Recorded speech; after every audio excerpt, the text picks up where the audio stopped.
Hi, my name is Kat Kerr, and today we're going to be playing with clear and white craft plastic by Grafix.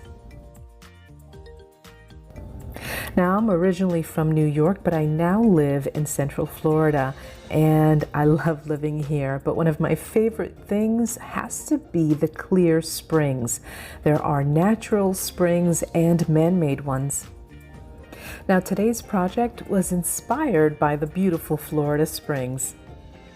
Now I'm first going to create the water, and I do that by using two 12 by 12 clear craft plastic sheets. I remove the film off of one side, and then I add this beautiful blue color art spray to one side, and then I press the other panel directly on top of it and smoosh the color together. This way I'm going to get coverage on the complete panels. I then separate the panels, and then I add some rubbing alcohol for some additional texture, and then let the panels dry. I just love how organic these look, and it definitely reminds me of a water that's moving or flowing. Now for today's project, I'm using a shadow box that I had on hand. You can use any kind of box that you have and simply measure the inside dimensions. And here I'm cutting multiple pieces of white opaque craft plastic to fit inside the shadow box. Next, I cut organic shapes out of each panel. Each one will be smaller than the last. This way it'll look dimensional once the project is finished.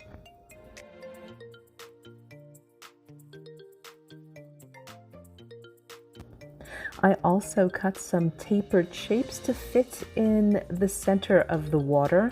I'm not sure exactly which ones I'm going to use just yet. I'm just trying to get an idea of my design.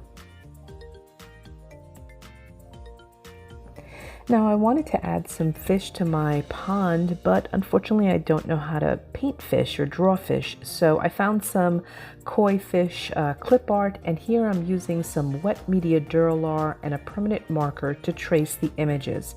Now once they're traced, I flip the wet Media Dura-lar over, and here I'm using some alcohol ink markers to add some color. Now I also decided to add some white acrylic paint to one side to help those koi fish stand out a little bit.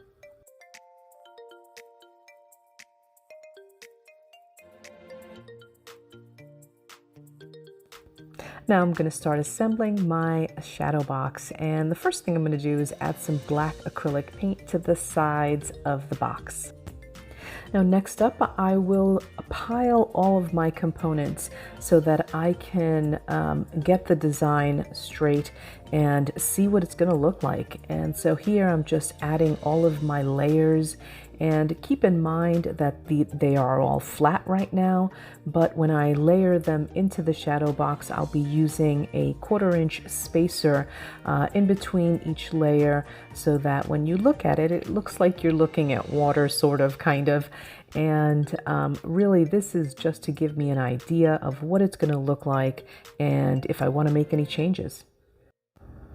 Now here I'm testing it out with the spacers, and again it's just to see what it's going to look like. I'm not adhering anything just yet. I'm just using those spacers again to see how many panels I can even include in this box.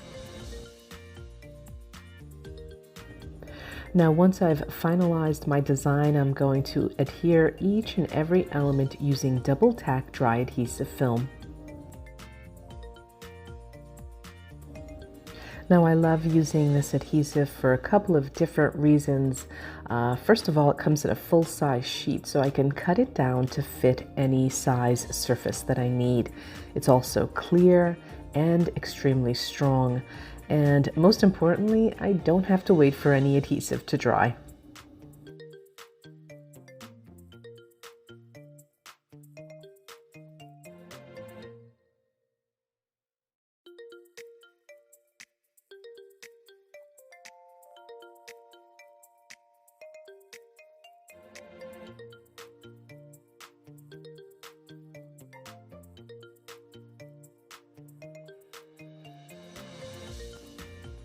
Now I just need to finish this piece, and I do that by adding the title using some white rub-on letters as well as a jelly pen, just to add some dots. And lastly, I use a dark gray alcohol ink and go around the edges of the white just to make it look even more dimensional. And this piece is done.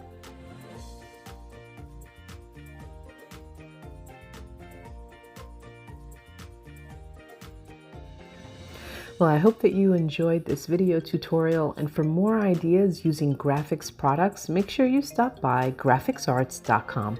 Thanks for watching.